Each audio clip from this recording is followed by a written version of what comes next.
Depoimento de Joyce Catarina Sabatski, entrevistada por Carol Margiotti, São Paulo, 4 de dezembro de 2018, entrevista número PCSH HV 711.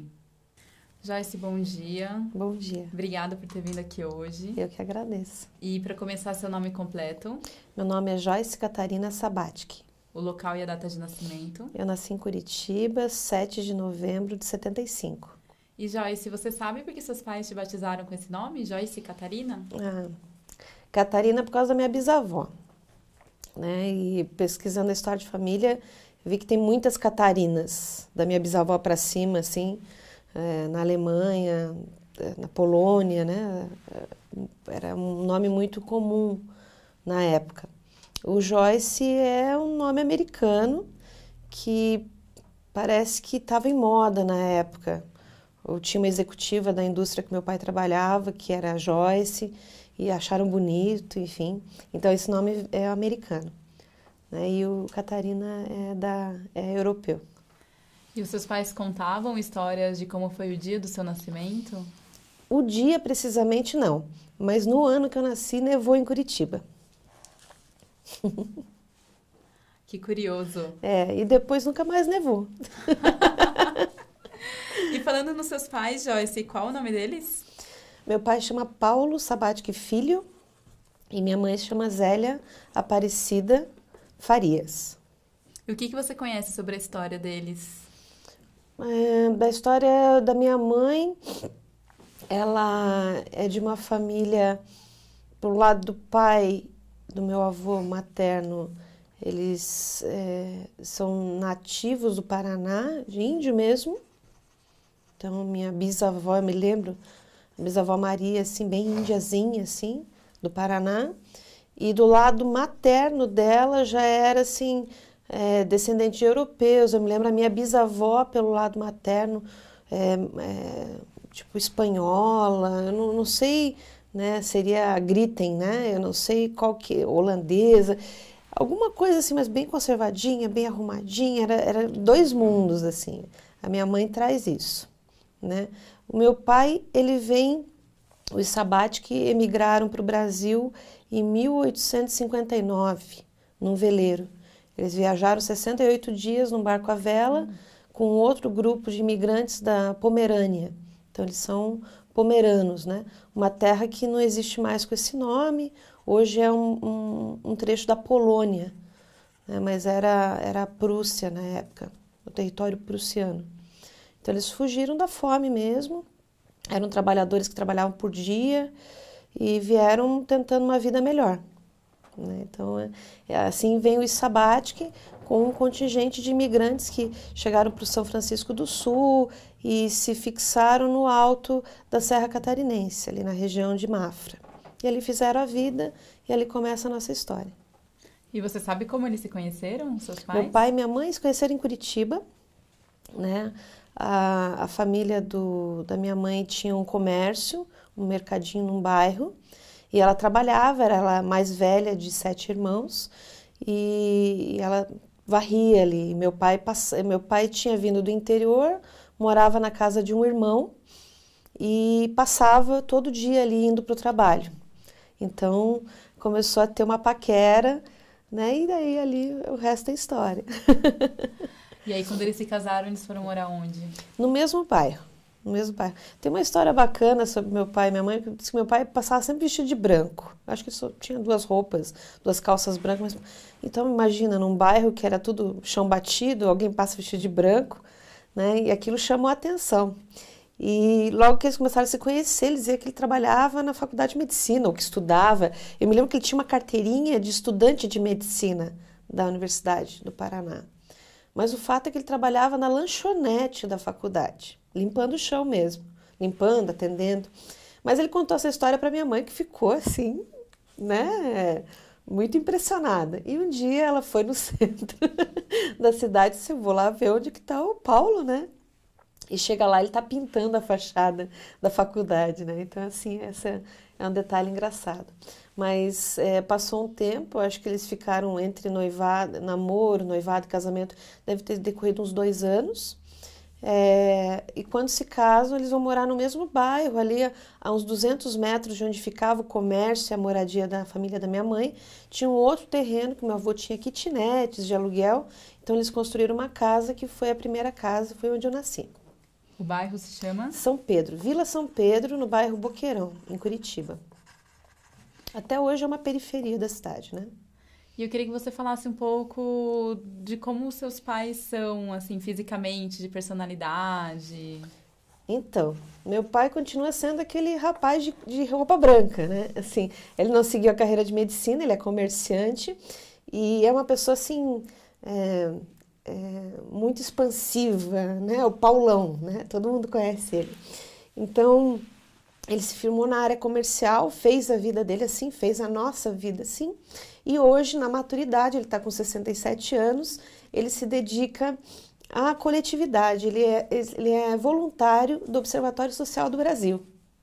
Então, ele é presidente do observatório da nossa cidade, onde, com a influência, ele não só junta mais voluntários, como também exerce influência positiva sobre a administração municipal, observando os gastos do dinheiro público. Então, questionando, fazendo pedido de esclarecimentos, então acaba exercendo uma influência muito bacana, de baixo para cima, para que a cidade vá melhor. Então, falando um pouquinho do observatório, é uma rede que já tem 135 observatórios no Brasil. Santa Catarina está formando a primeira rede estadual de observatórios e ele é um personagem importante nesse processo, né? Muito bacana essa história, então é muito legal, assim, eu fico muito feliz. A minha mãe, ela é uma pessoa, da mesma forma que ela tem uma história de vida que traz dois mundos, ela também traz essa diferença. Você olha, uma pessoa super delicada, parece que vai quebrar. Mas ela tem uma força, ela é a grande administradora, sabe que ela segura uma serenidade, não tem...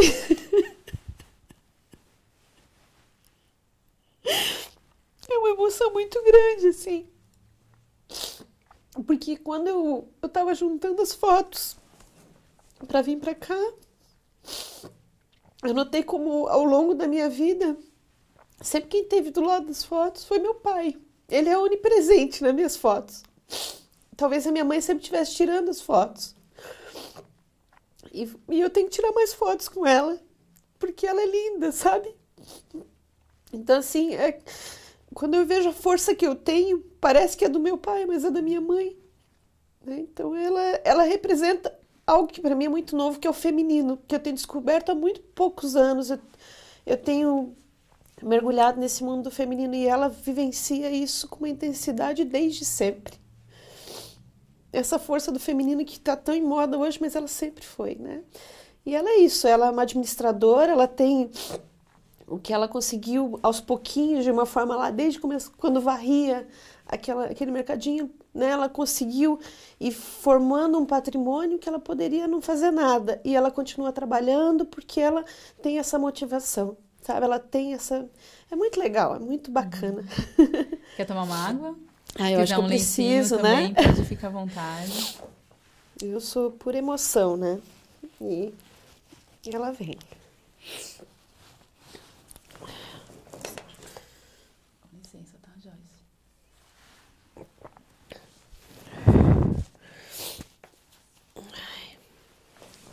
Me borrei toda? Não, é só um fiozinho de papel. Vamos lá. Vamos lá. E seus pais, além da senhora, teve mais algum filho? Pode me chamar de você.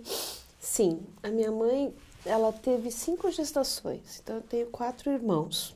Desses 4 irmãos, tem um irmão vivo, que é o Paulinho, né? Então, eu fui a mais velha, aí depois nasce o Paulinho, eu nasci em 75, em 79 vem o Paulo Neto, né, que é o Paulinho, e em 80 ela tem mais uma gestação, que nas últimas semanas ela teve pressão alta e a criança veio a falecer, a Paulinha, ela nasceu, mas já não estava mais viva.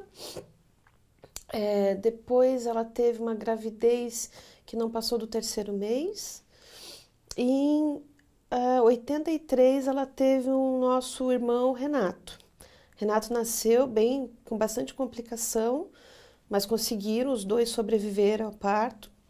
E aos 11 meses ele começou, 6 meses, ainda amamentando, ele começou a ter crises, como que fosse epilético, convulsões. E daí foi uma longa jornada até ele veio a falecer em 92, então estava com 9 anos, né? Então foi assim, foi sofrido para ele e para nós também.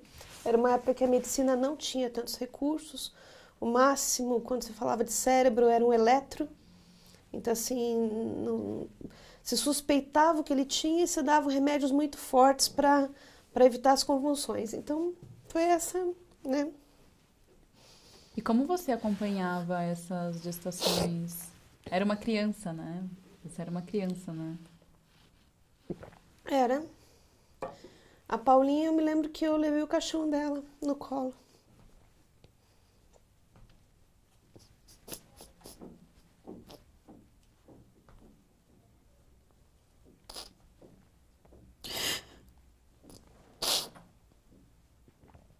Eu e meu pai fomos lá enterrar ela e minha mãe estava internada ainda.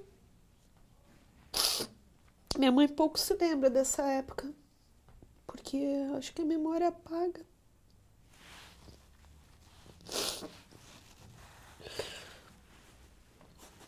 Foi fogo. 92, quando meu irmão morre. 92. Eu já estava já tinha passado os 15 anos de idade, eu estava perto dos 18. Então tudo que eu quis foi sair da casa dos meus pais. E daí com 18 para 19 anos, com 18 anos completos, eu passo na Universidade Federal em jornalismo, né? E vou fazer jornalismo em Florianópolis. Então foi uma forma de sair, porque realmente era muito triste. Foi muito pesada.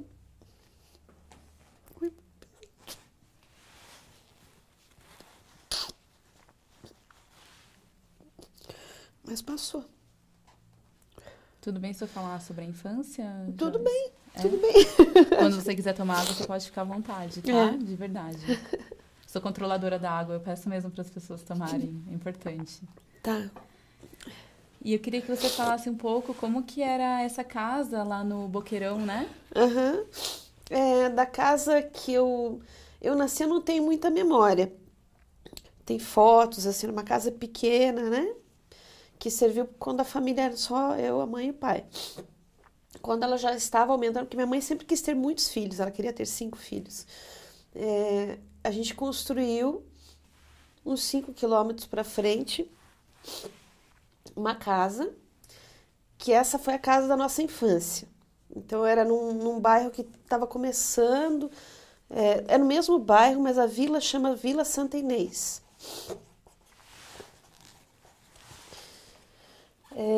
Então uma casa quadrada, foi construída bem anos 70 mesmo, quadrada, né, com laje, e ela era num terreno numa área elevada, então assim, tinha uma rampa para chegar no platô da casa, depois tinha mais uma rampa para chegar na lavanderia atrás. E uma coisa que eu me lembro que foi muito legal, assim, que tudo estava por fazer, então a gente...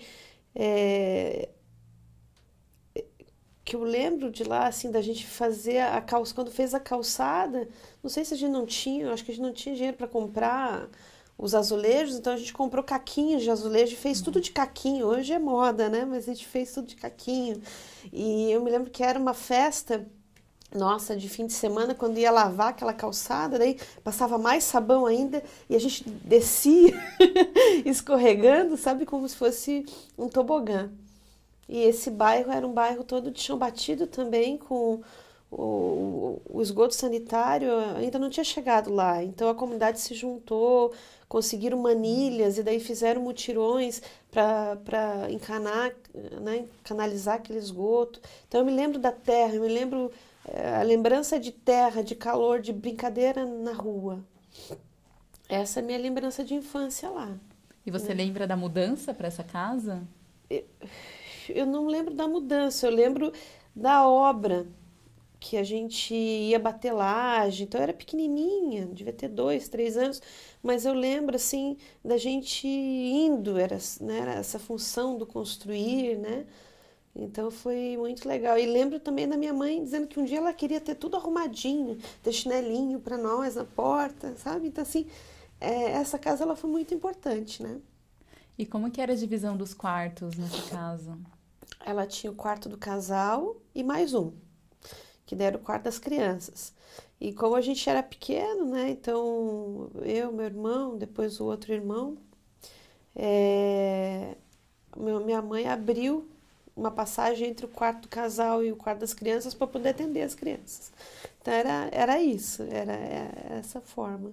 Né? E tinha alguma divisão de tarefa em casa?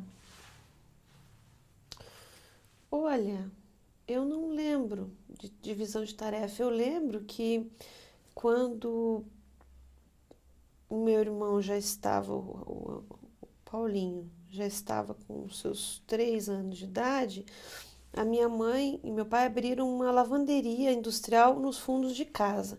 Compraram equipamento para lavar lençol, cortina, né? E eu e meu irmão, não sei, mas eu ajudava.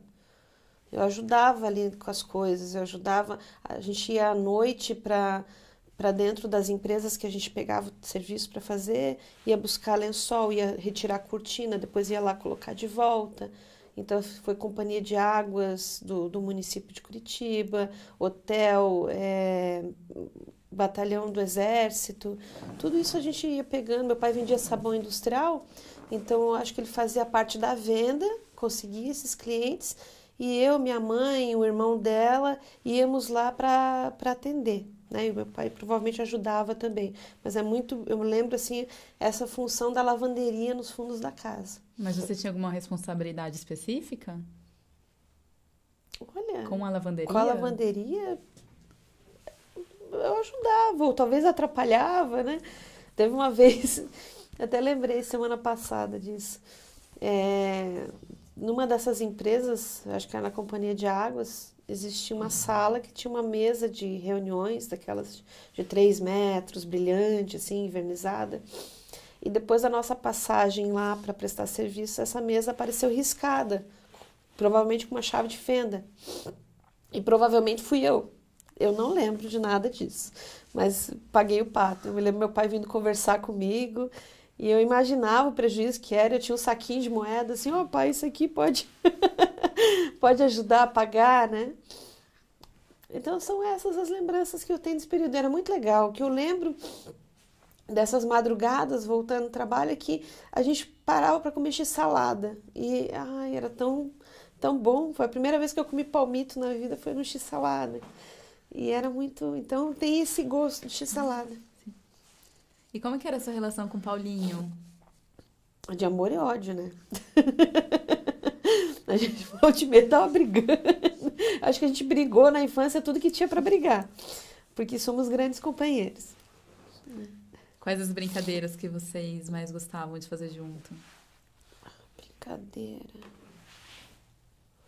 Ou como vocês se divertiam, né? Como irmãos. Acho que era brigando mesmo, sabe?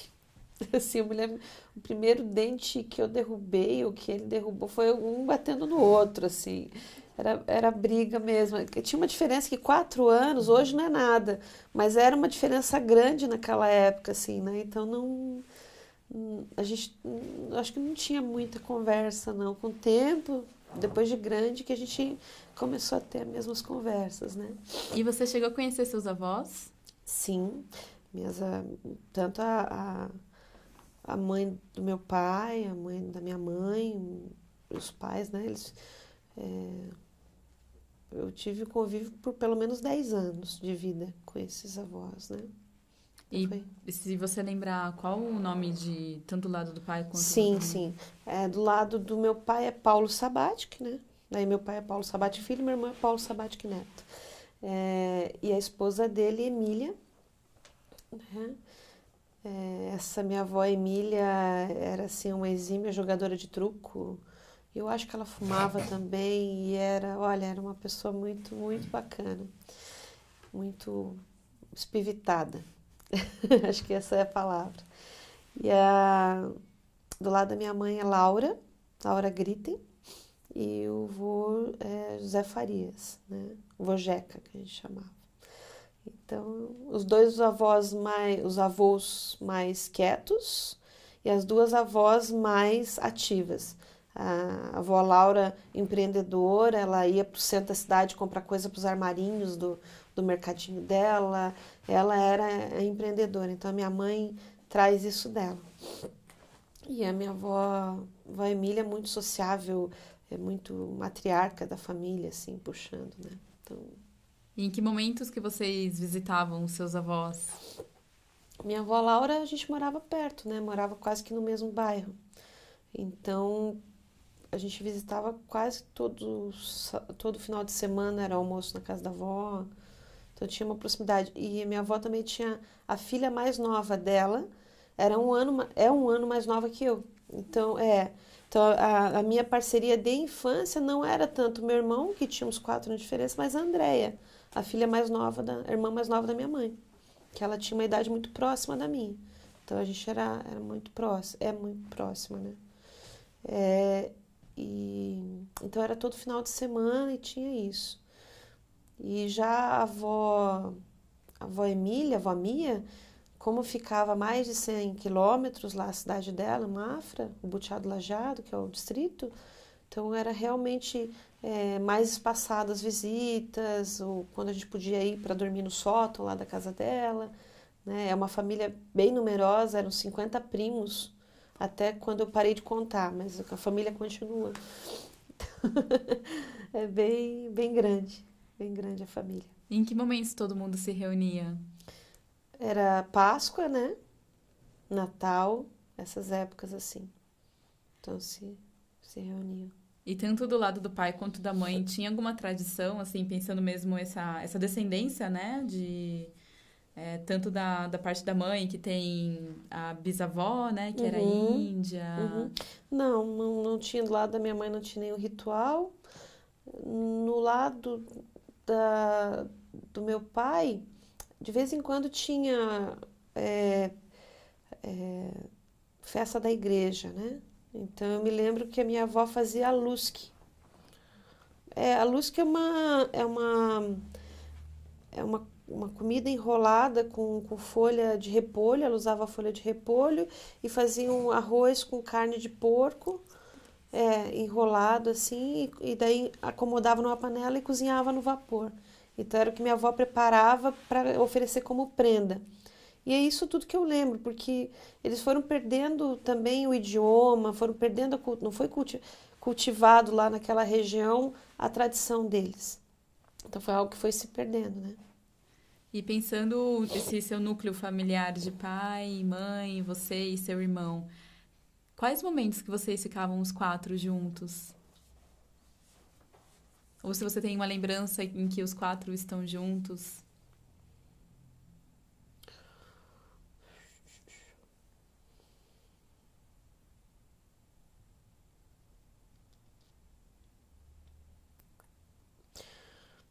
Trabalhando. Então, nós trabalhamos juntos. Então, se você me pergunta, com certeza a gente teve muito momento na vida, mas é basicamente trabalhando que a gente se junta, né?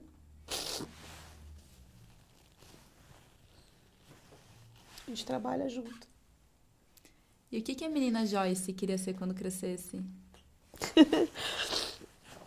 Me perguntaram isso na 4ª série, a professora. E é engraçado que foi uma professora tão importante, mas eu não lembro o nome dela. E ela fez a pergunta para a turma toda e eu disse que eu queria contar a história da família.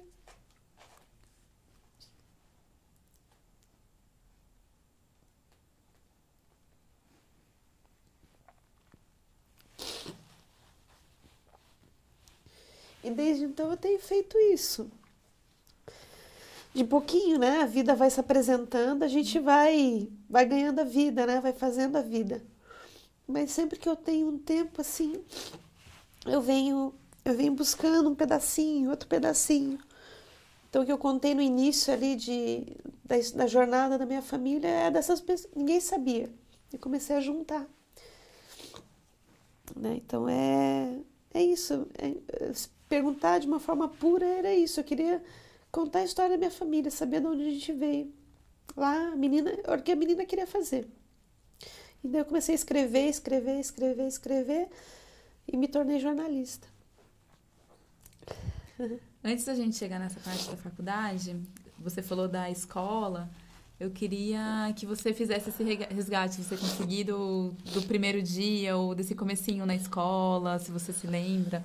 Primeiro dia, sim, a primeira escola que eu estudei foi nesse bairro, no Boqueirão. E era, para chegar lá, eu tinha que passar da Vila Santa Inês, passar por um BNH, que eram aqueles conjuntos habitacionais gigantes, e chegar lá na escola. Então a escola ela fazia divisa, então vinha o pessoal da vila, o pessoal do BNH e tinha o pessoal da favela atrás. Tinha um riozinho e uma favela. Então a escola juntava todo mundo. Escola Municipal Érico Veríssimo. Nome bonito. Então, eu fiz meu pré ali do lado e fiz a primeira e segunda série. E foi uma escola de mundo, assim, porque naquele contexto eu era privilegiada, eu morava na vila em cima. Então, assim, era impressionante.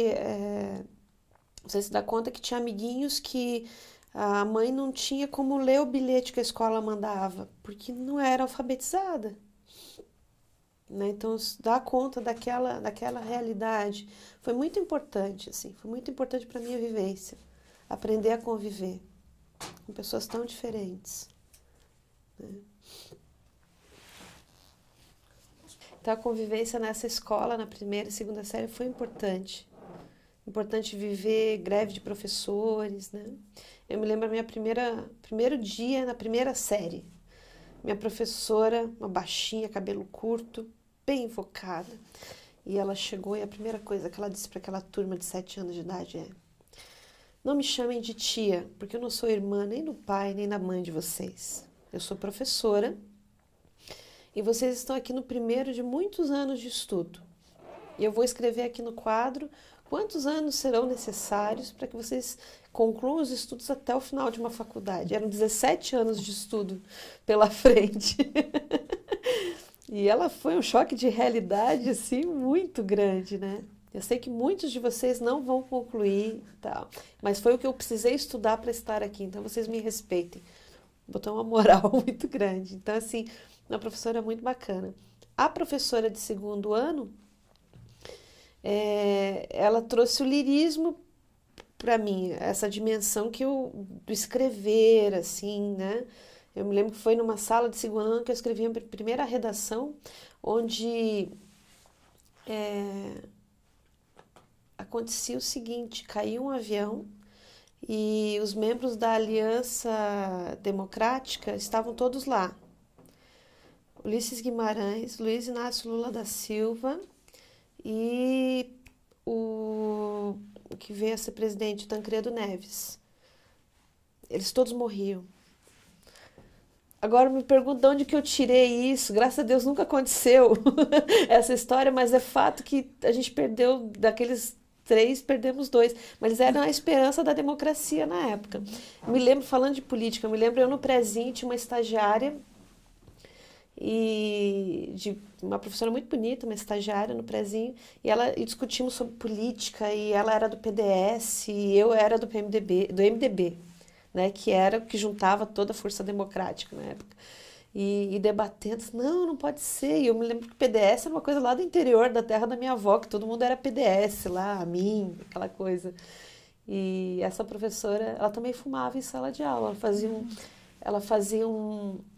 Fumava e fazia uns círculos, eu não sei como é que fazem isso. E a gente ficava, vai professora, faz bolinha, faz bolinha. Então, assim, essa vivência foi muito interessante, muito rica em muitas coisas, entendeu? E voltando para o segundo ano, essa professora não fumava no segundo ano, mas ela ela deu essa abertura de eu me perceber como alguém lírico, da gente trabalhar poesia. Então, assim, naquele cenário de escola pública, de bairro, então, de fazer isso, eu me perceber assim, né? E assim, de a professora olhar e dizer assim, Joyce, você é muito boa para estar aqui, né? Então, assim, eu disse, nossa, eu não tinha consciência disso, o que era. E, enfim, coisas da vida. Naquele momento, meu pai conseguiu um outro emprego e a gente foi morar numa área mais central da cidade, né, o bairro Água Verde, Parolim, depois Água Verde, que é quase no centro de Curitiba. Então, assim, isso representou uma mudança na vida da família, né? Então, nos mudamos para lá, nós 5, o Renato estava conosco. Então, foi muito legal. Isso durou uns 2 anos, que daí foi uma grande mudança quando a gente sai de Curitiba. Meu pai deixa de ser funcionário da companhia Gessilever e passa a ser um distribuidor em Santa Catarina. Então ele volta para o estado de origem dele, com 33 anos, 3 filhos, né, e a esposa, e monta uma distribuidora da marca Gelato, uma marca de sorvetes que ele já trabalhava como funcionário da multinacional. Então a gente vai para lá e começa uma nova etapa da vida, né, que já vai para 33 anos agora esse ano. Em que cidade? Itajaí. Primeiro a gente se mudou para Blumenau, que era onde já tinha uma estrutura, ficamos 6 meses lá, e depois ele analisou que realmente Itajaí era um polo logístico, então era melhor a gente estar em Itajaí. E assim, morar na beira da praia, tudo mudou, né? Tudo mudou na nossa vida. E como que isso era conversado em casa? Há uma expectativa muito grande, né? Primeiro o pai ele foi em agosto, setembro do ano, e a gente ainda estava com escola, estava na 4ª série já, e eu me lembro quando eu fiz 10 anos, ele mandou um telegrama. Porque assim, meu pai sempre foi representante comercial, então assim, ele viajava, ficava sei lá quanto tempo fora, daí eu tinha febre, né? Então assim, e a forma de comunicação era telegrama. E daí quando eu tinha 10 anos já existia telefone e tudo, só que ele fez questão de mandar um telegrama lembrando. Né? Então, e daí foi em janeiro, a gente já livre das aulas, a gente faz a mudança para Santa Catarina, se muda e tá junto. A gente está junto. Então, assim, mais uma vez, a empresa juntou, né? O empreender juntou. E qual que era a expectativa nessa sua cabeça de criança ainda, né? A expectativa nossa maior com a mudança para Santa Catarina, porque a gente ia mudar para Blumenau, um bairro chamado Badenfurt, que é afastado do centro, que as pessoas, naquela época, eu acho que hoje continua, ainda falam alemão dentro de casa, né? Então a gente tinha toda essa expectativa de resgatar uma vivência que a gente não tinha tido. E junto com isso a gente também queria trazer a avó para morar junto, a avó Mia, que já estava viúva na época. Então assim, a nossa maior expectativa é, vamos trazer a avó para morar com a gente. E a minha avó já tinha aceitado tudo. E daí naquele janeiro, ela reúne os filhos dela que moravam no interior próximos dela num domingo. Ela se despede deles e todo mundo sabia que ela ia morar com o Paulinho. Meu pai é o Paulinho lá, né, no interior. E no outro dia ela não acorda. Então assim, ela se despediu. Provavelmente ela sabia que já estava indo, né? Então foi bem interessante assim essa passagem dela. E como foi no dia seguinte receber essa notícia?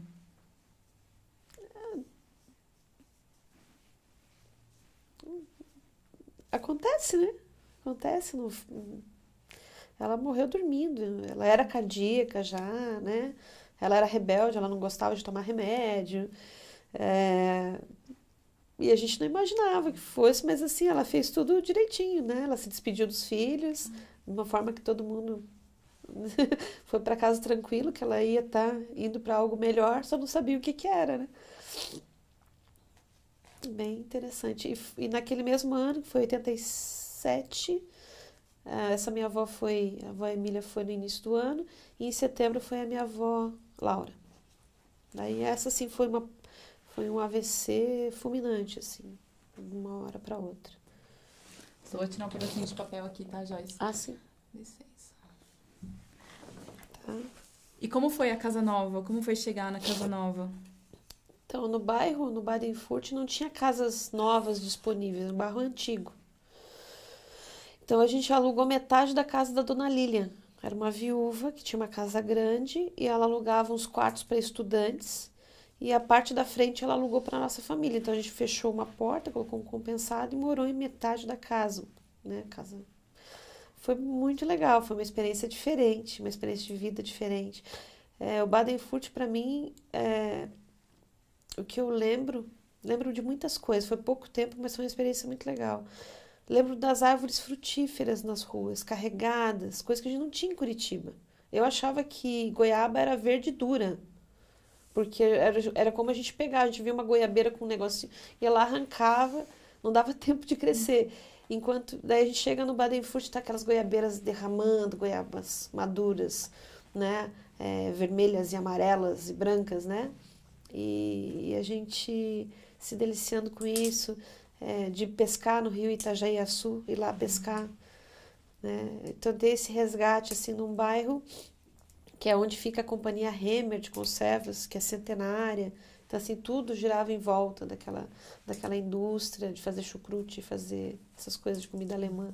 Então a gente viver aquilo foi muito bom. E é uma época também de pré-adolescência, né? Eu tava com 10 para 11 anos, né? E sua mãe conversava com você sobre as alterações no corpo? Não, minha mãe é muito tímida. Então eu me lembro, nessa época tinha muita divulgação do Ministério da Saúde sobre a AIDS. E daí tinha um que passava na TV que dizia assim, então utilize a camisa de Vênus, a camisinha. Eu disse, que é isso, né? É uma roupa, né? E eu pergunto para minha mãe, o que é camisa de Vênus, né? O que é camisinha? E daí minha mãe senta comigo assim, filha, nós precisamos conversar. E daí a conversa não andou. Então assim, a gente nunca teve grandes conversas assim, por conta da timidez da minha mãe. E eu, né, entendia que não tinha que ficar fazendo muita pergunta. E como foi entender o que estava acontecendo com o seu corpo? Demorou um pouco, porque logo na sequência, quando a gente muda para Itajaí, a gente não existia alarme eletrônico na época, então meu pai arranjou um Doberman treinado pela polícia. E o Doberman, quando eu tinha 11 anos, em junho de 87, ele me ataca. Então ele cortou o meu rosto todo.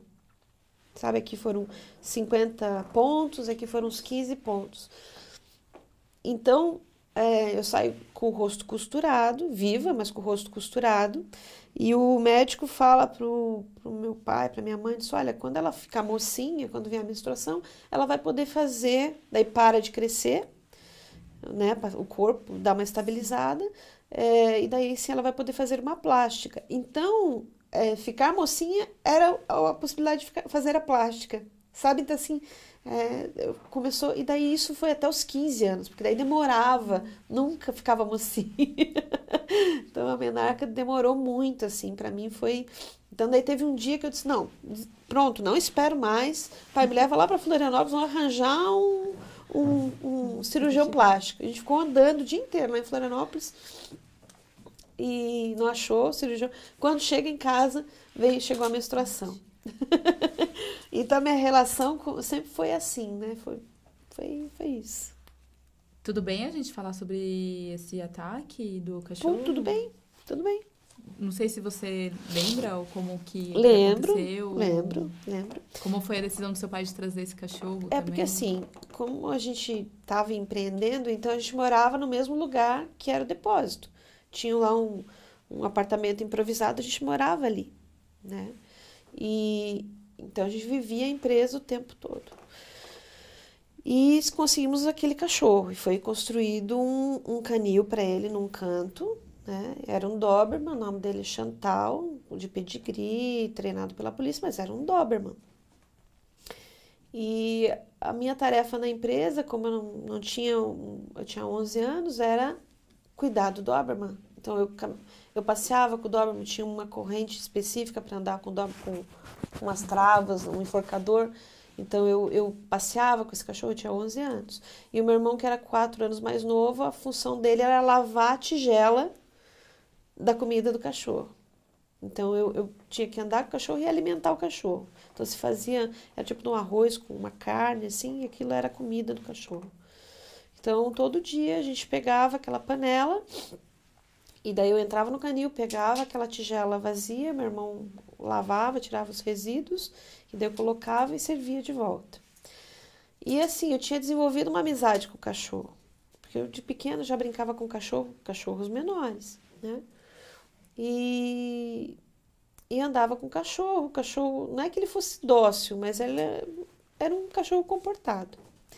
E daí eu fiz errado, porque eu entrei dentro do canil, enquanto meu irmão foi fazer a função dele, a panela de comida ficou ali, eu entrei dentro do canil para brincar com o cachorro. Só que assim, você não brinca com o Doberman, né? Não deve brincar com o Doberman.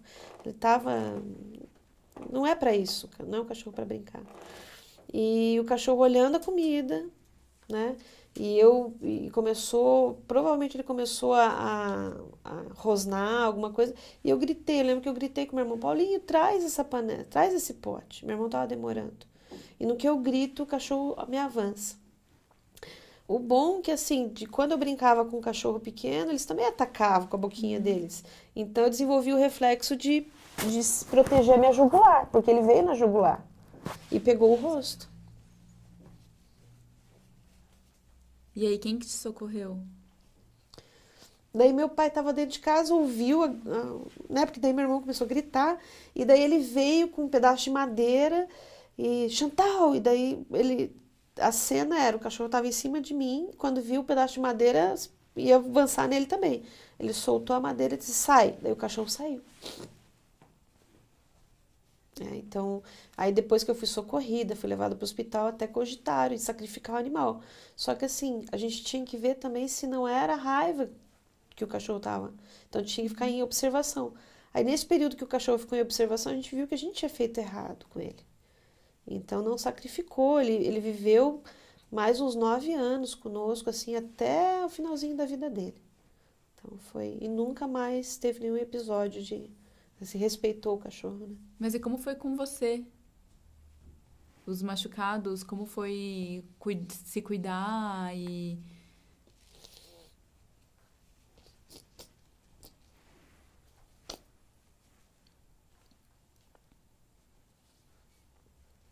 Meu rosto ficou deformado. Aqui deu uma queloide. Deu uma queloide. Que era o que eu queria fazer essa cirurgia plástica. Diziam que o Pitangui colocava as rugas atrás da orelha na época. Eu queria que alguém colocasse aquela queloide atrás da minha orelha. Mas tinha que esperar. Tinha que esperar. Então, o que eu fiz?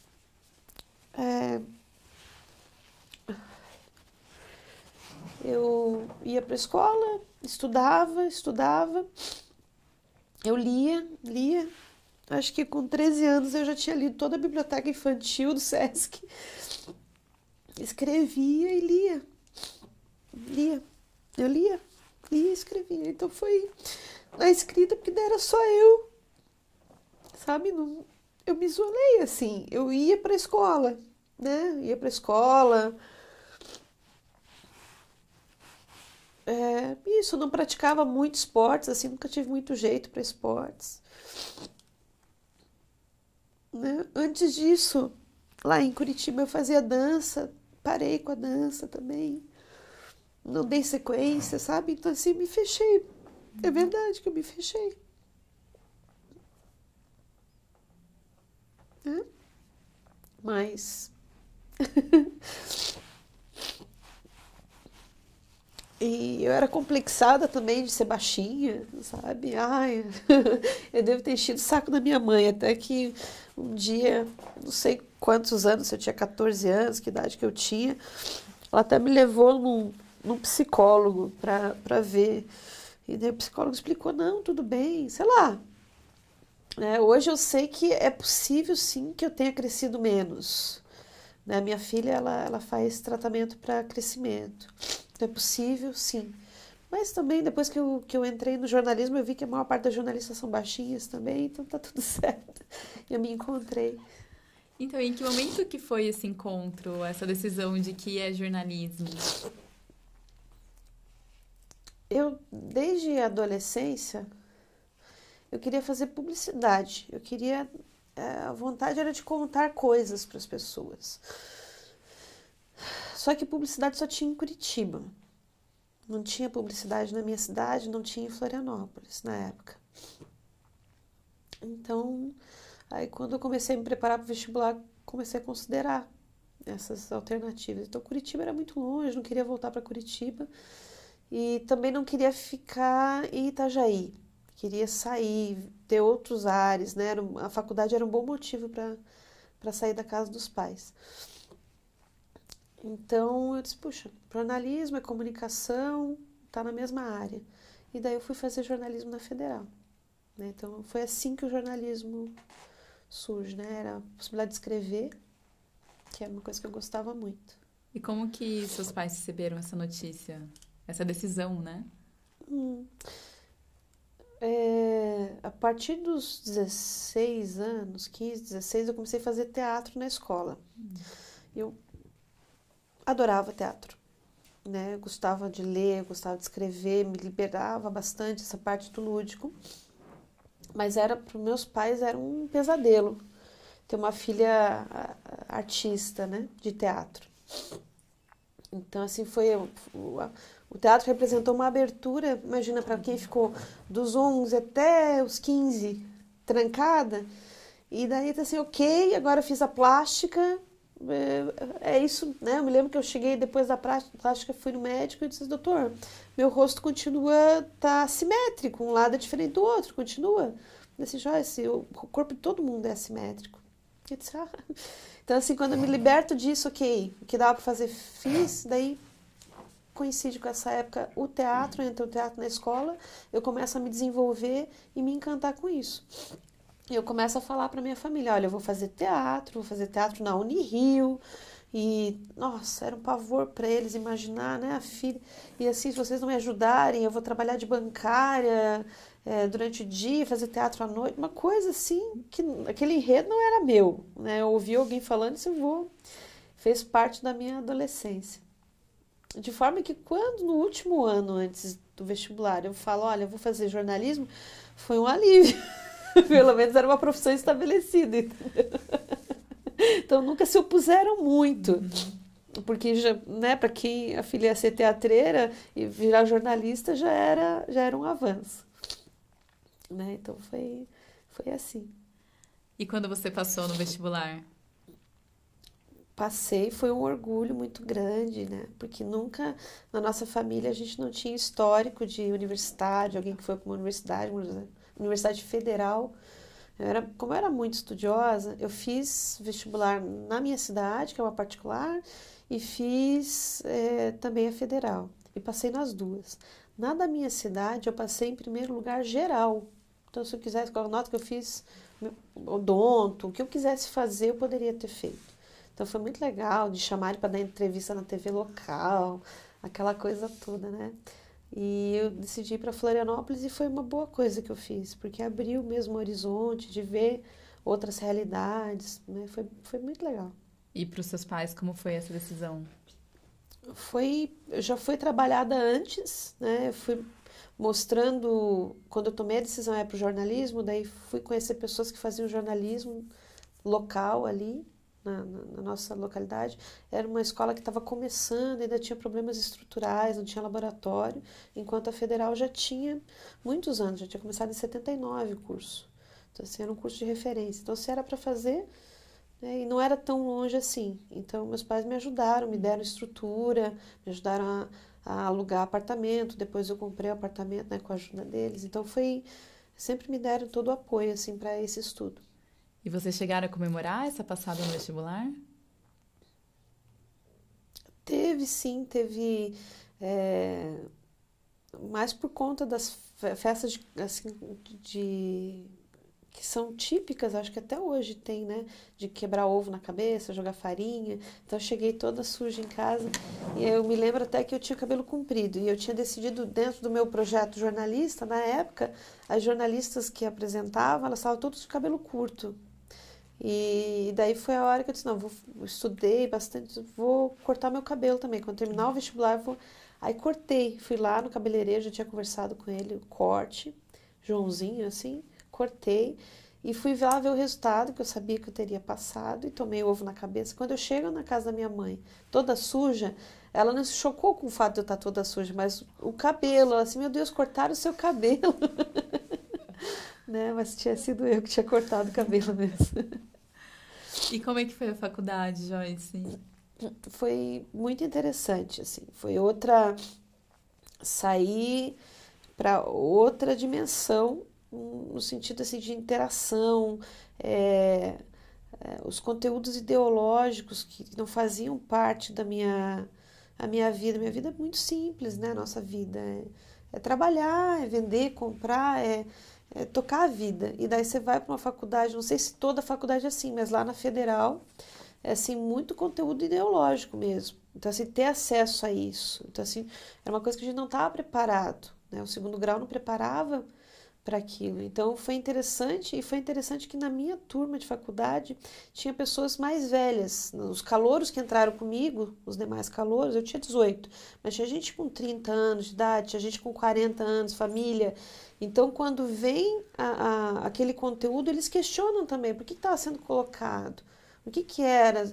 Então, assim, foi debatido e os professores tiveram que justificar por que eles estavam doutrinando a gente, vamos dizer assim, né? Estavam colocando os conteúdos, né? Então, foi interessante isso, porque a gente recebeu, assim, a gente começou a filtrar. Peraí, mas isso é uma coisa que ele está querendo colocar. Isso não é a única verdade, é a verdade dele, né? Então, assim, ter debates com professores, assim, do professor dizer claramente, isso, olha... Por que a senhora está fazendo jornalismo aqui na Universidade Federal? Né? Aí a turma fica assim, porque vocês querem aparecer, né, jornalista, né? Então, enquanto vocês estiverem aqui, dentro da universidade, que é bancada com dinheiro público, vocês vão ouvir o que nós temos a dizer e depois vocês vão botar as opiniões de vocês no bolso. Quando vocês saírem dessa faculdade com o diploma, aí sim vocês vão ter as suas verdades. Então, é interessante, assim, porque eles tiveram que se colocar claramente, né?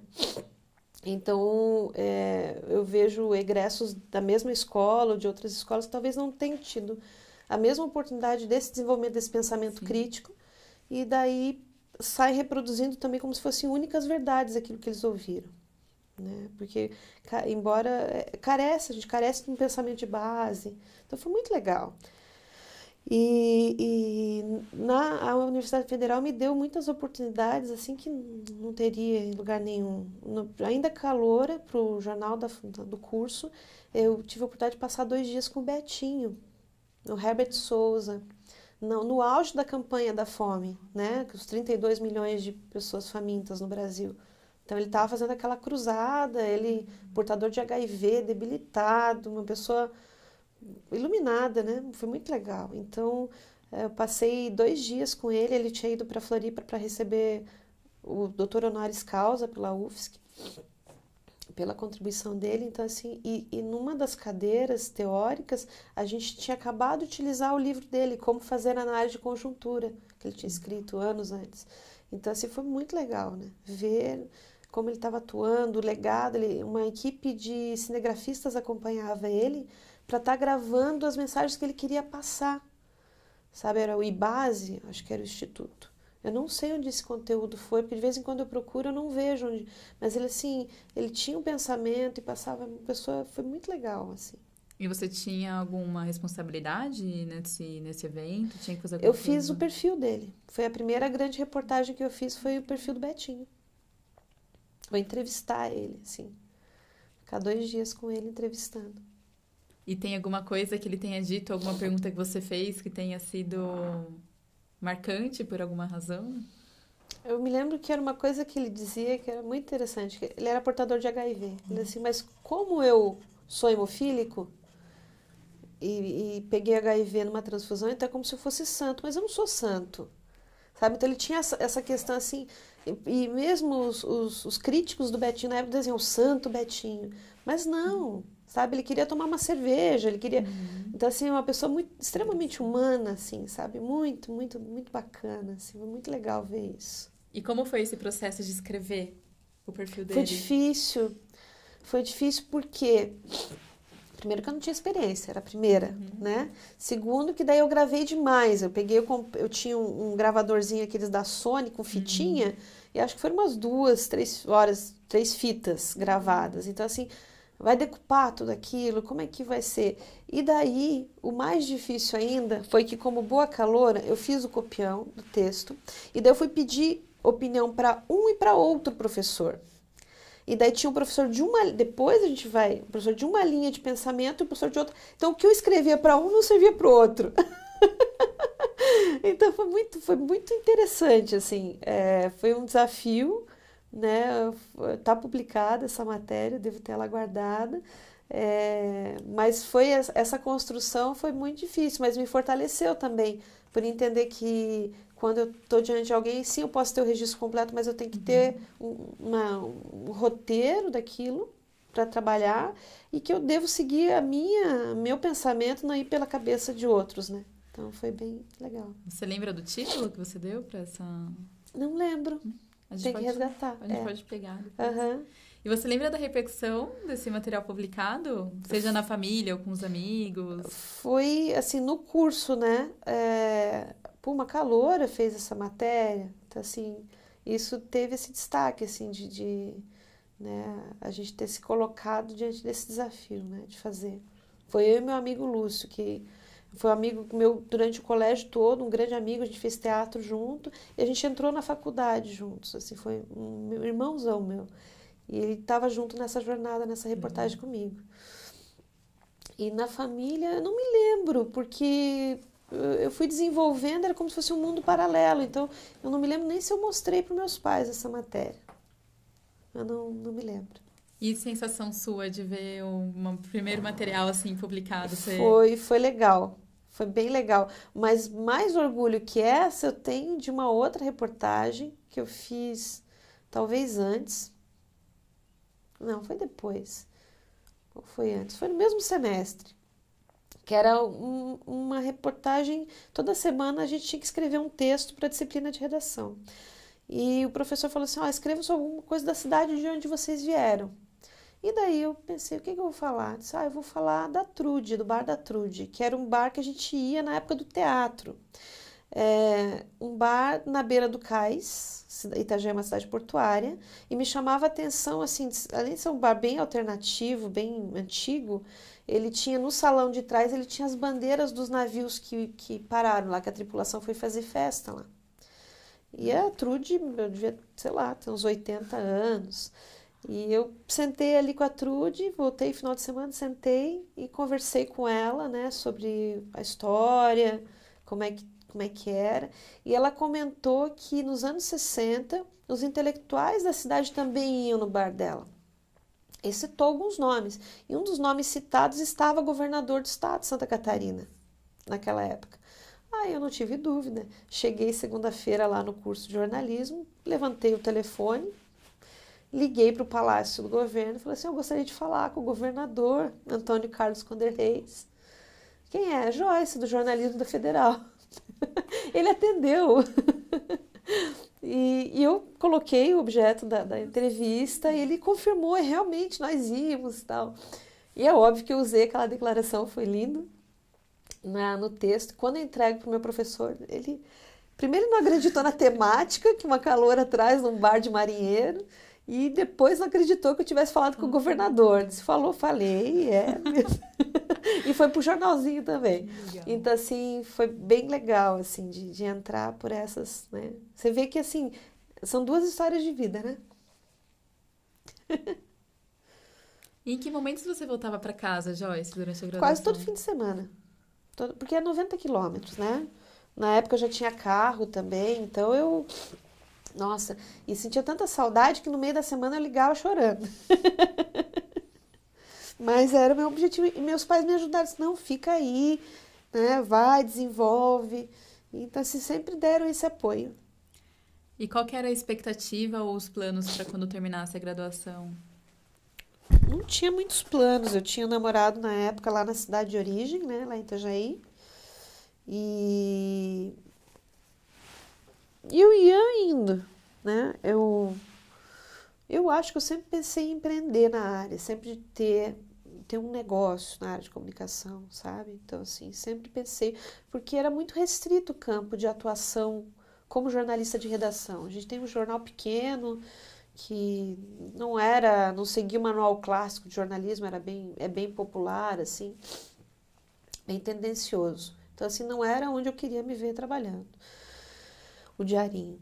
Então, eu imaginei sempre alguma coisa de assessoria, sempre imaginei empreender. Tanto que no final da faculdade, dentro da universidade, o Sebrae lançou um curso que é CRI, era uma base para a criação de empresas. Acho que o público preferencial ali eram os servidores públicos. Floripa tem muito servidor público que estavam na faixa dos 40, 50 anos de idade e já estavam prestes a entrar para a aposentadoria, mas ainda muito jovens. Então, seria um estímulo para eles empreenderem. Mas eu soube do curso, fui lá fazer. Eu era caloura, né? Estava com 20 anos fazendo curso de criação de empresas. Então, assim, eu sempre me preparei para criar uma empresa. Sempre empreender, sempre foi alternativa A. Eu não sabia bem no que, né? E daí a coisa foi se desenhando. No final do curso, eu disse, ok, para a área de televisão não me encaminhei.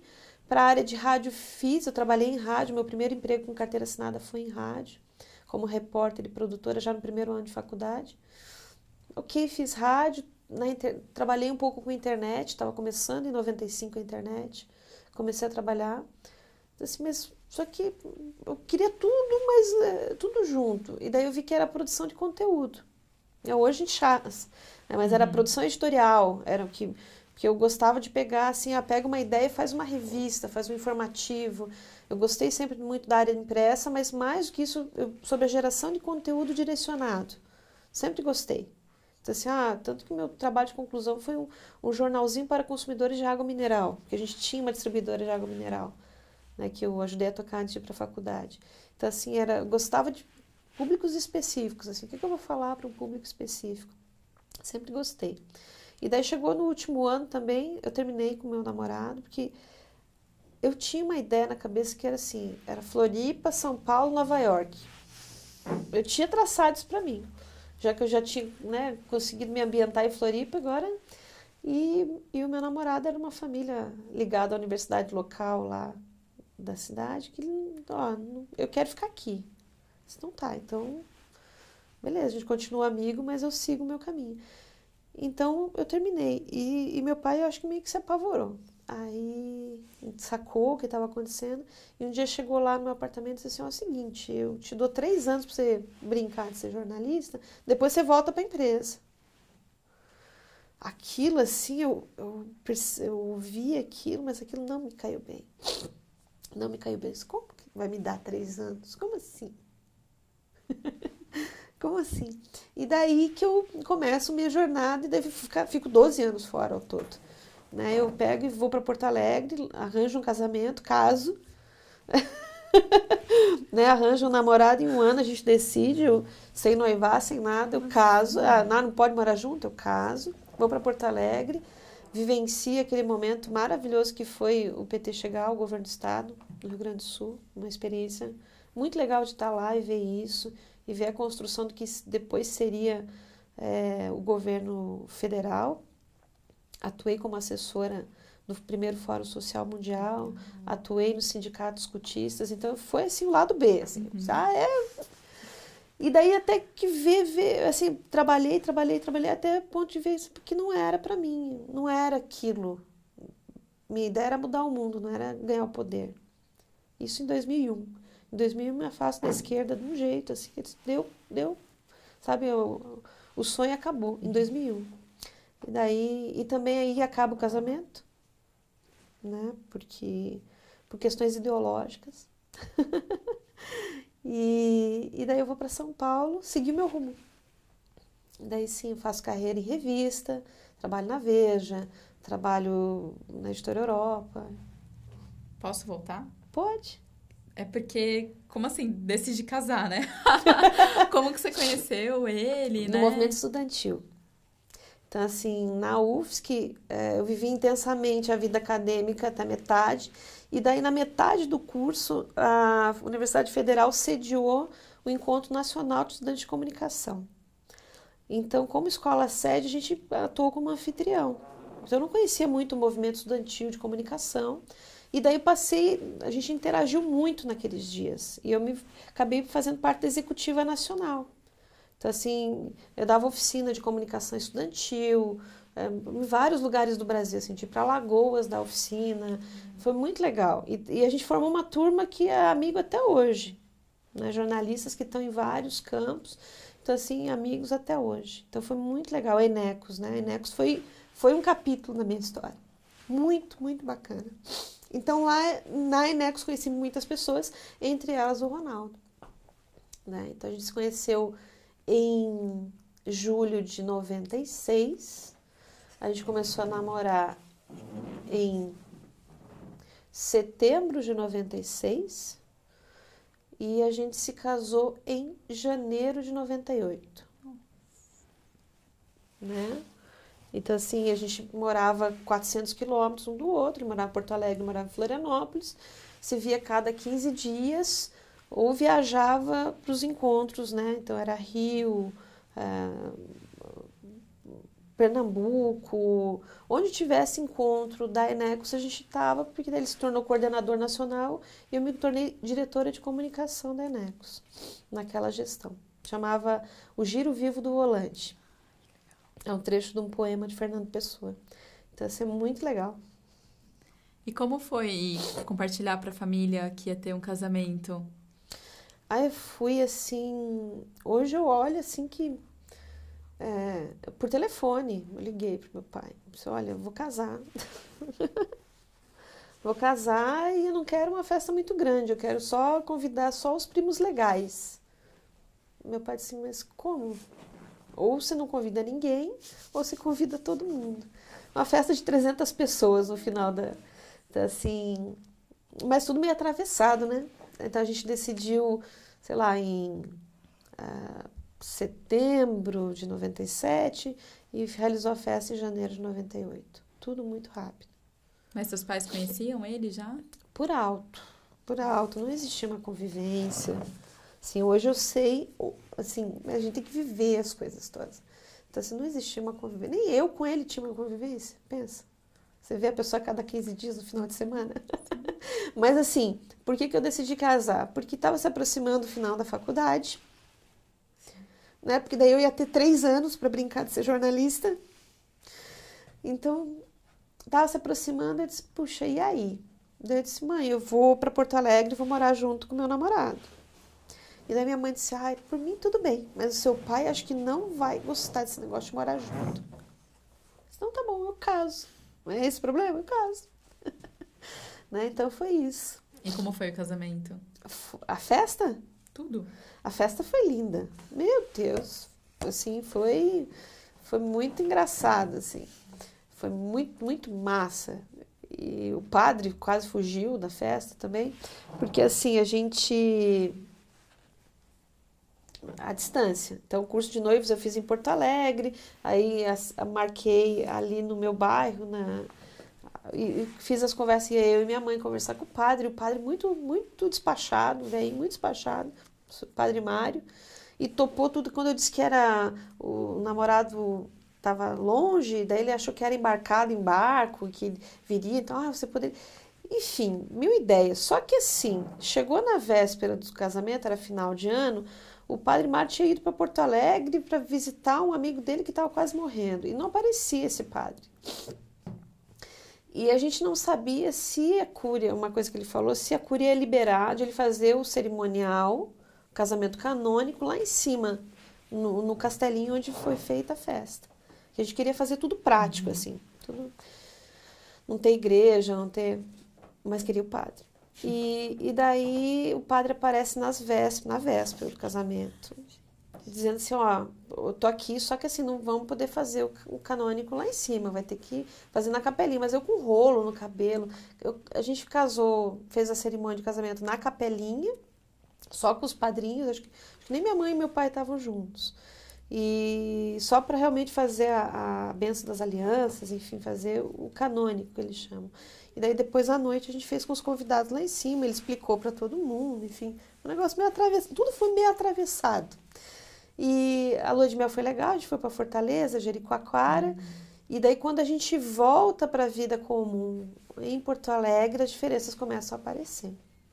Então, se eu tivesse a maturidade que eu tenho hoje, é possível que não tivesse durado 6 meses aquela união. Mas, puxa, você faz uma festa desse tamanho, mobiliza todo mundo, ganha presente, e para dizer que não deu, aí, né, então foram 4 anos que eu fiquei com ele. Mas em Porto Alegre vocês foram morar onde?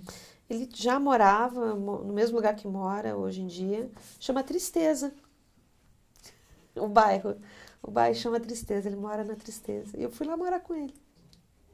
E como foram os primeiros dias? Foi triste, viu?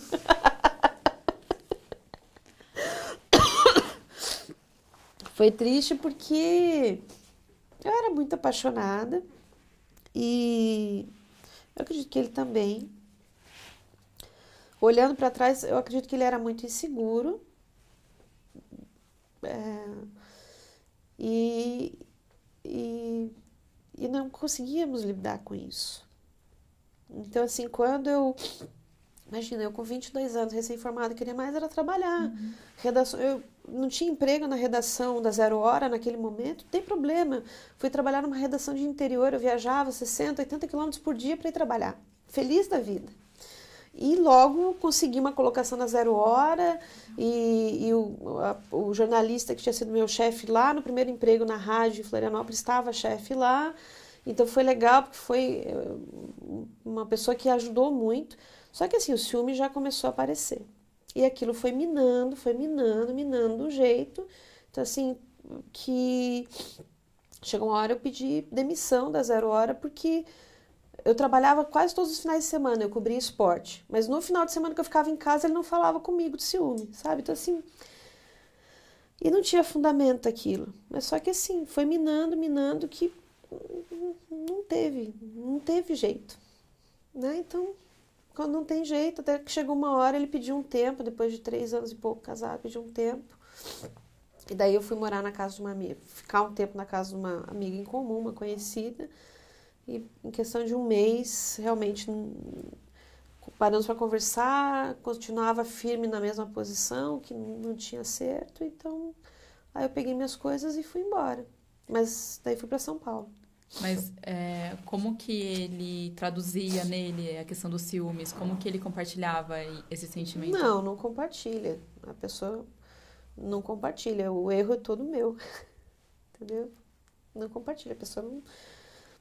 É muito doido, porque é uma pessoa muito inteligente. Então, assim, naquele momento eu dizia, puxa, eu preferia nesse contexto que fosse um pedreiro, daqueles que bate a mão na mesa, assim, mulher minha não trabalha fora, mulher minha... Pelo menos as coisas ficariam claras.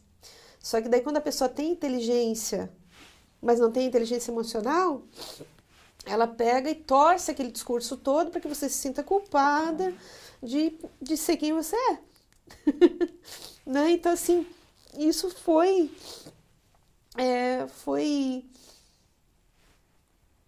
machucou muito. Né? Mas passou, machucou muito. Você tem uma ideia, assim, 12 anos depois eu voltei a falar com ele.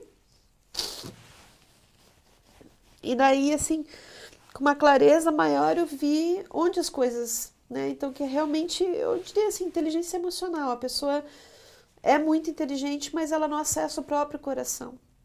Ela fica muito no campo do racional. Sabe que assim, a pessoa diz assim, não, porque você é de direita. Nem eu sabia que eu era de direita, então então beleza, eu sou de direita. É esse o problema? E não é. Né? Mas é muito legal. Dessa história ficou uma história muito bacana, que a gente sonhava em ter uma filha, chamada Gabriela. E não aconteceu. Só que 2 meninas nasceram e elas se chamam Gabriela. Ele tem uma filha de Gabriela e eu tenho uma Gabriela. Elas têm 3 meses de diferença, a minha é mais velha. Uhum. Né? É uma história legal, elas se conheceram isso em 2012, elas se conheceram, tinham 4 anos de idade, depois nunca mais se viram, acho que nunca mais vão se ver. Mas como foi um compartilhar pro outro e ser uma coisa tão próxima?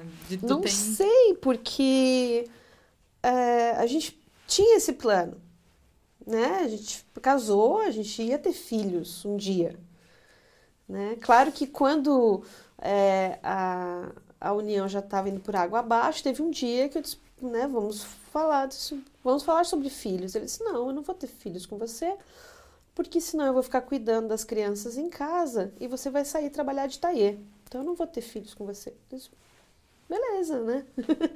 Então tá tudo claro para onde vai isso, né? Que eu sou isso mesmo. Então, se não tá bom, claro que não é tão simples assim, mas pelo menos naquele momento, ele deixou clara a perspectiva que ele tinha. Então, eu segui adiante, né?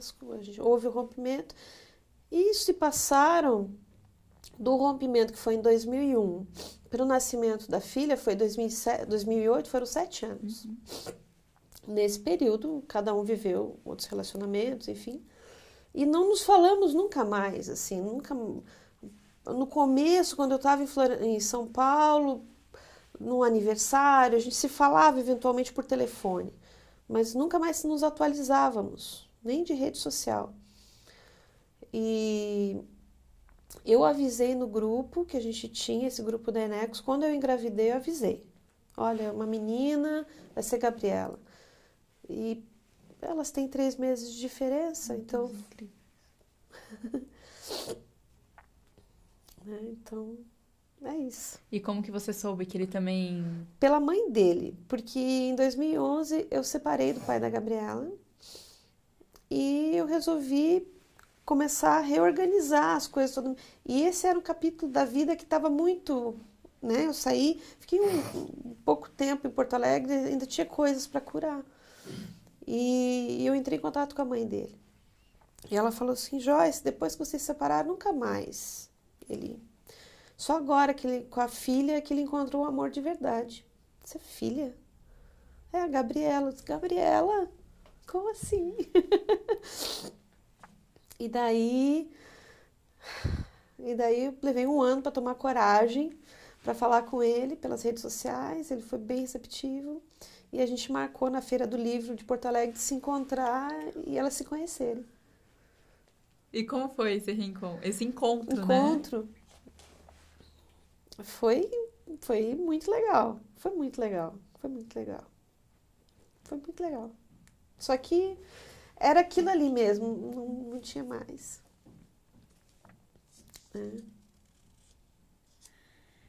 Sua vinda para São Paulo? Então foi em junho de 2012, então 2001. O rompimento aconteceu em abril de 2001 e em junho de 2001 eu vim para cá. E era assim, ou eu tomava remédio para continuar em Porto Alegre inverno, e daí uma dos meus clientes, eu já tinha empresa Comunicação Fácil lá, já tinha empreendido, o escritório estava começando a andar legal, só que eu estava quebrada, emocionalmente quebrada, não tinha condição de seguir lá. Então, um dos meus clientes era Aldeias Infantis SOS Brasil. É uma ONG que provê lares substitutos para crianças que já passaram daquela idade alvo para ser adotadas. Tinha uma aldeia, 2 em Porto Alegre, uma em Porto Alegre e uma em Santa Maria. E o escritório das aldeias em São Paulo, ele estava passando por uma reestruturação, a parte de comunicação. E abriu uma vaga. E eu disse, eu vou para lá. Então eu vim para trabalhar nas aldeias. Trabalhei, colaborei nessa reestruturação. E daí eu já senti primeiro que o clima aqui é mais seco no inverno, lá era muito molhado, muito úmido, então assim, isso me ajudou também, assim, a espairecer as ideias. E o grupo de apoio aqui, os amigos da Enecos, os formandos da UFSC que já estavam aqui, então assim, foi uma base de apoio muito boa, muito, muito boa. Então logo, por indicação de um dos amigos também, o Ricardo, eu fui aceita na Veja para trabalhar um especial chamado Brasil que dá certo. Trabalhei lá com o editor Alexandre Seco, foi uma experiência bem impactante. Foi muito legal estar na Veja, foi muito legal também notar que eu não queria estar na Veja. Então eu terminei o trabalho e parti para outros desafios. E daí, por indicação da Bia Barbosa, eu fui para a Editora Europa, passei numa seletiva lá para a editora, do título principal deles, que é a Revista Natureza. E fiquei editora por 4 anos na Revista Natureza, uma revista voltada para paisagismo. E foi muito legal, porque daí, para desenvolver aquele conteúdo, eu tive que aprender a lidar com plantas. E aprender a lidar com plantas, eu fui para o universo da minha mãe, que minha mãe sempre foi dedo verde. Então, assim, às vezes eu pegava o avião aqui e ia passar o final de semana lá para mexer no jardim com ela. Então foi muito legal. Muito bacana. Quer falar sobre alguma reportagem que você fez, tanto na Veja quanto na Natureza? O que me chamou a atenção no período de Veja é como as pessoas, ao mesmo tempo que elas querem aparecer na Veja pela repercussão, elas têm medo. Então, você ia entrevistar alguém, a pessoa não queria dar declaração, ela não queria aparecer, porque depois eu via, né, que você, como repórter iniciante, você encaminhava um texto para o editor e o editor trabalhava aquele teu texto. Às vezes podia torcer as coisas. E, de repente, uma fonte que te passou uma informação, ela vira uma vilã. E aquilo acaba, uma frase da Veja pode acabar com a vida de alguém. Podia, né? Ela já foi mais influente do que é hoje. Então foi uma experiência, eu disse, espera aí, não é isso que eu quero, né? Não é isso que eu quero. E daí quando eu vou para a Natureza é uma revista gráfica de jardins, mas ela fala da alma das pessoas. Então a relação do leitor e da fonte com essa revista é totalmente diferente, é outro mundo, é muito legal. Então assim, foi muito bacana, em 4 anos a Editora Europa me permitiu viajar para muitos lugares, para a Holanda, para a Inglaterra, sabe, para ver o que havia de bonito e trazer isso. E os leitores também, o afeto dos leitores alimentava a alma. Então, assim, até hoje eu tenho uma leitora de Itupeva, a dona Terezinha Keller, que ela me manda cartões de Natal, ela manda quando soube que eu estava grávida, começou a mandar no aniversário da minha filha, sempre vem um cartão, um brinquedo, sabe, um mimo para ela. E eu já fui visitar umas 2 vezes a dona Terezinha. Tinha ido lá fazer a matéria uma vez na casa dela, ela tem um jardim de vó mesmo, assim, a relação com as plantas. Então, assim, esse afeto é muito bacana, muito legal. A experiência na Editora Europa foi muito legal, né? Os donos da editora, o Aidan e a Tânia, só tenho a agradecer, assim, pela oportunidade, né?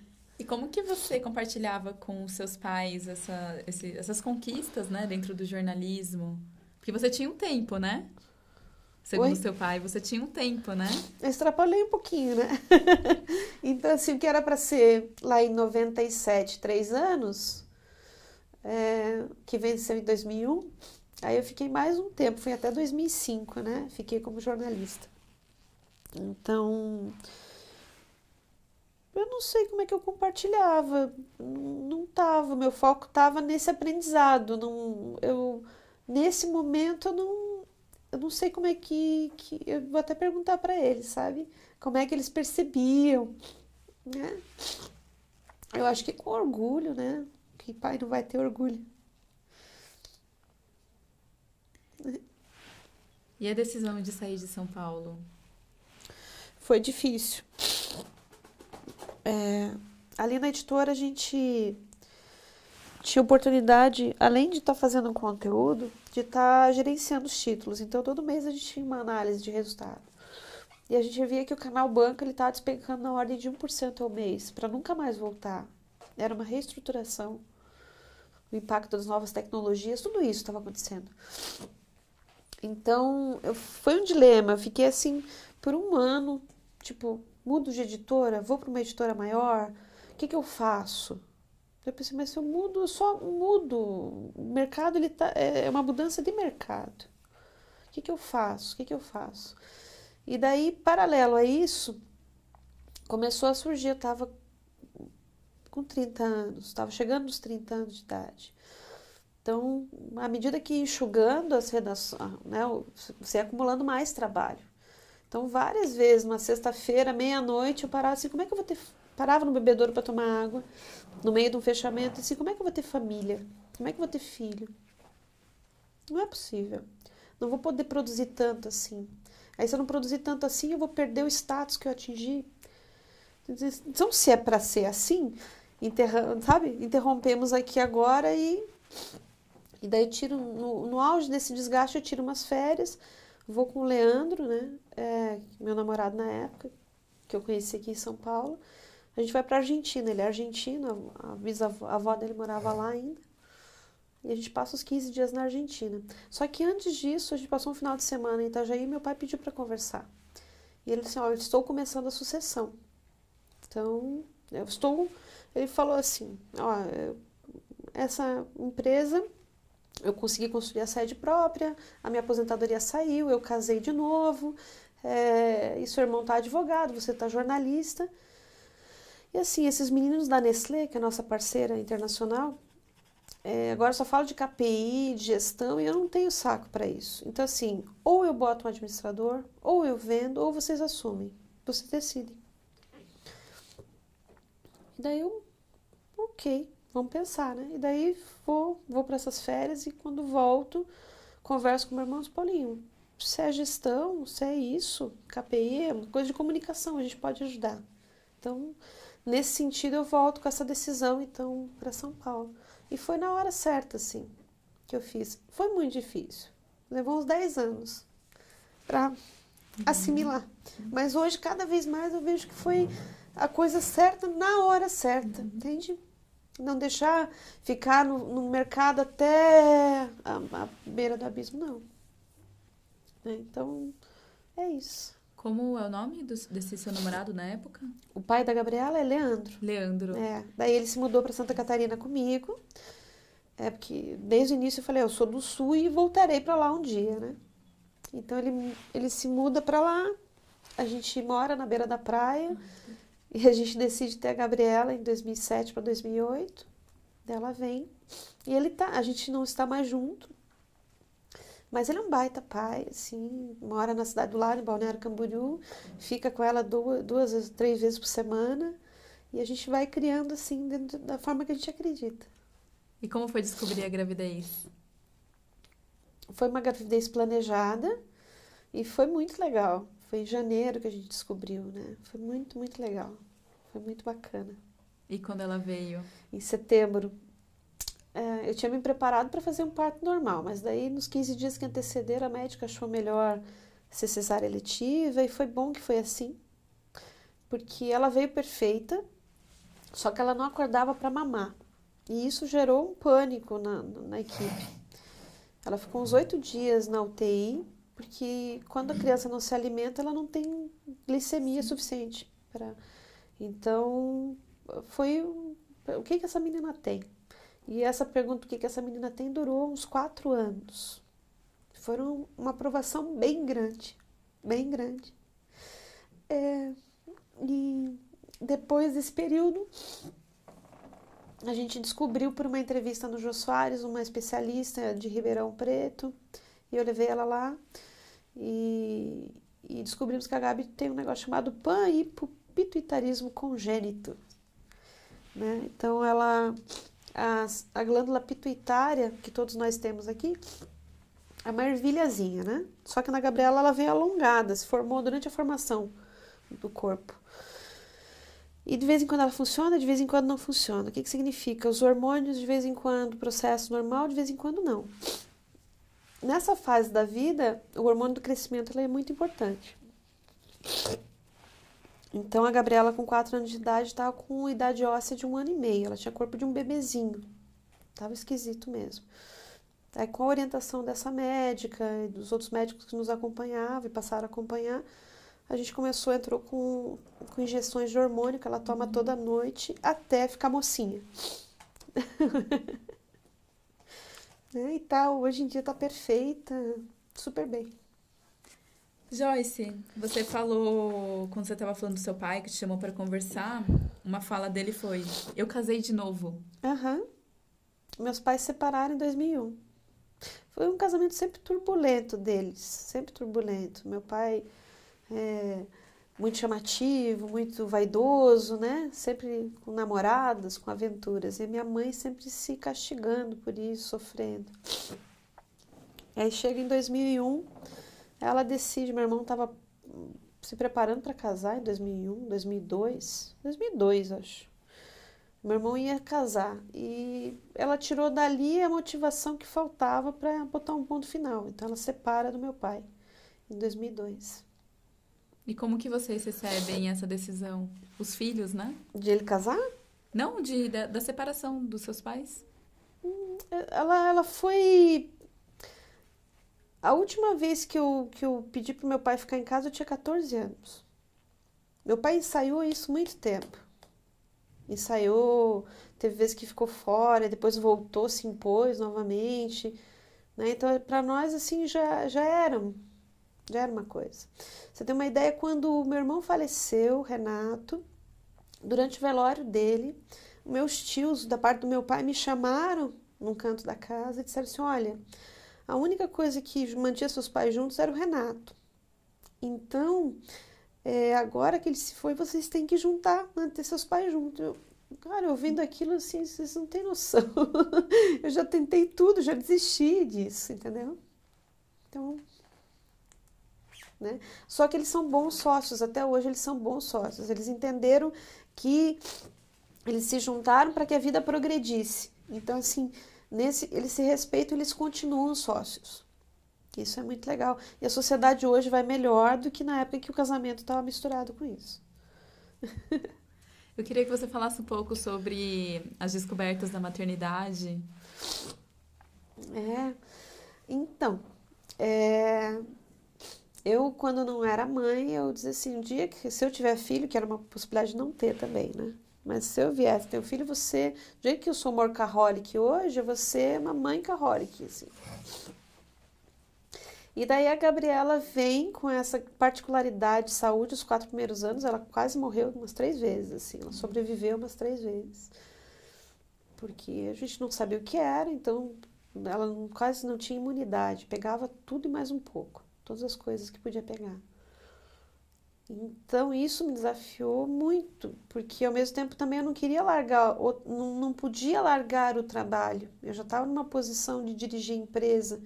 Então, mesmo meio quebrada, lá do mãe, tinha que continuar. Então, eu não consegui ser boa mãe, nem boa profissional por muito tempo. Né? Muito tempo. Mas, então, assim, a descoberta da maternidade é que não existem planos. Eu acho que a maternidade, ela me colocou em contato com o sagrado. Provavelmente. Então, assim, a arrogância que a gente tem quando a gente acha que a gente é o centro, né? E daí a maternidade tira a gente desse centro. E diz assim, primeiro que você vai ser mãe quando Deus quiser, não é quando você quer. Por mais que a ciência tenha evoluído, mas é quando Deus quer. E as coisas vão acontecer conforme Deus quer.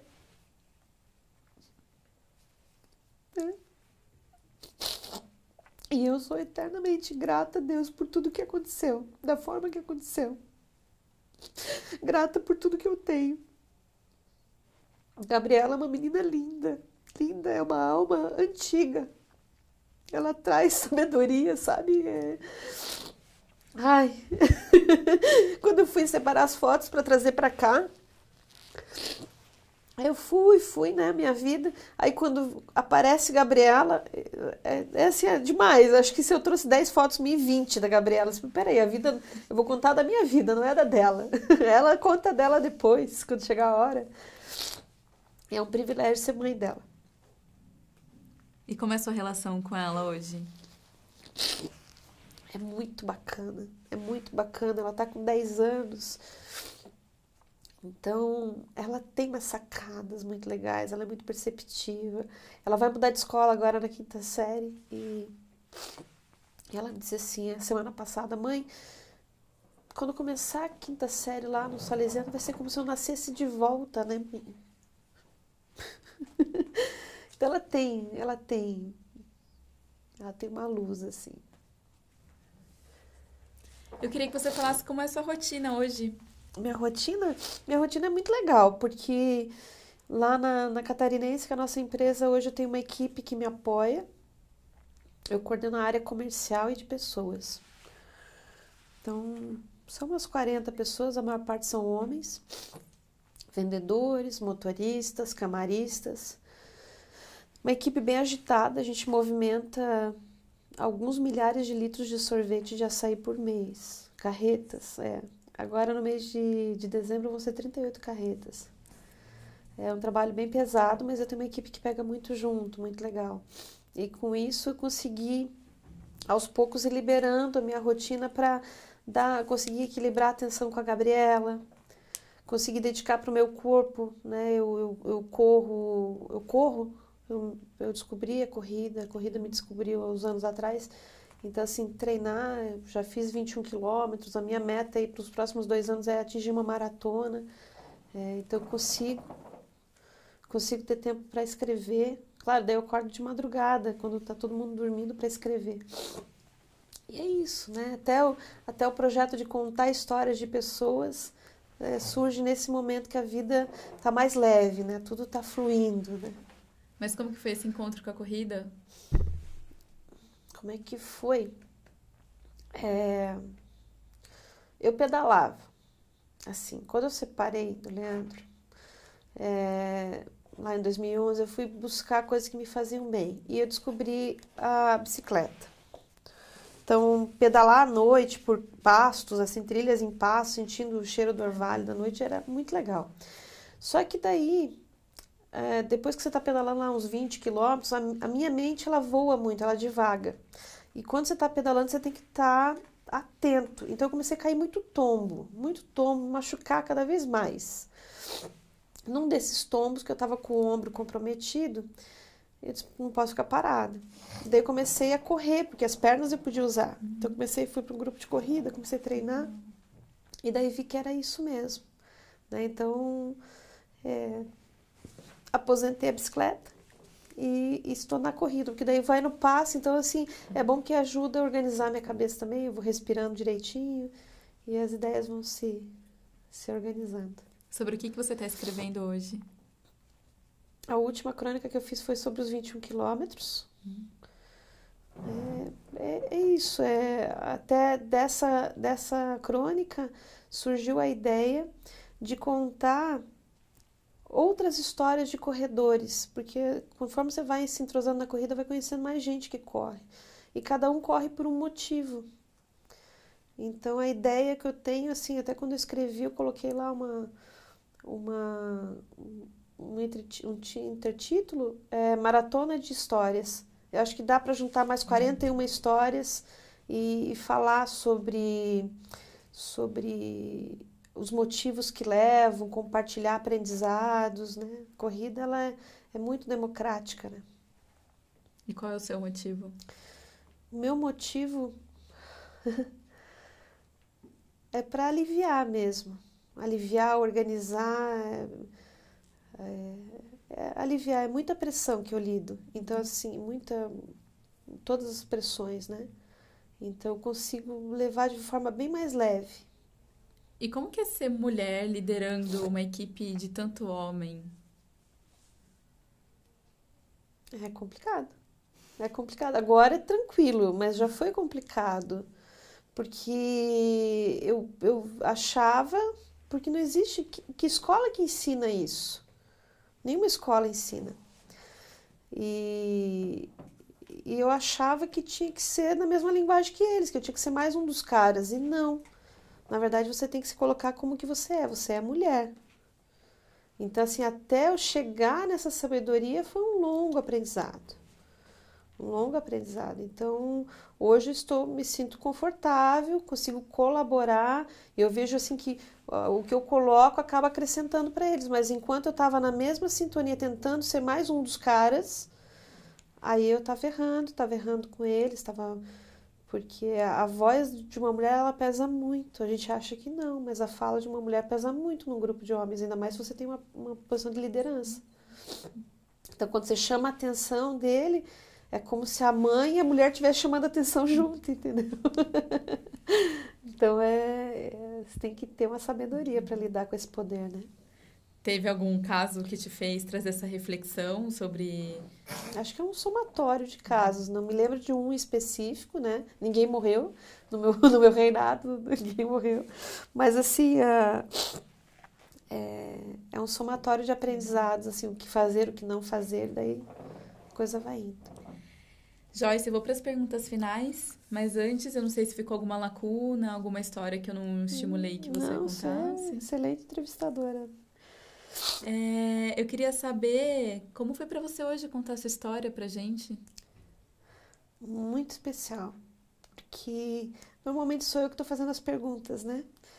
Então, se colocar, se estar vulnerável, se permitir... Eu sou chorona, como vocês podem ver. Então, assim, se permitir contar, entrar no fluxo da memória, é muito legal se colocar na posição, né?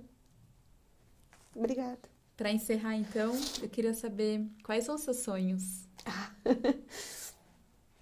O meu sonho, a minha missão é dar voz a quem quer se ouvir. Que tem muitas coisas que a gente carrega na cabeça e não fala para ninguém, nem pra gente. A partir da hora que você verbaliza aquilo vem com força. Então, assim, se eu puder, que Deus me permita dar voz a quem quer se ouvir.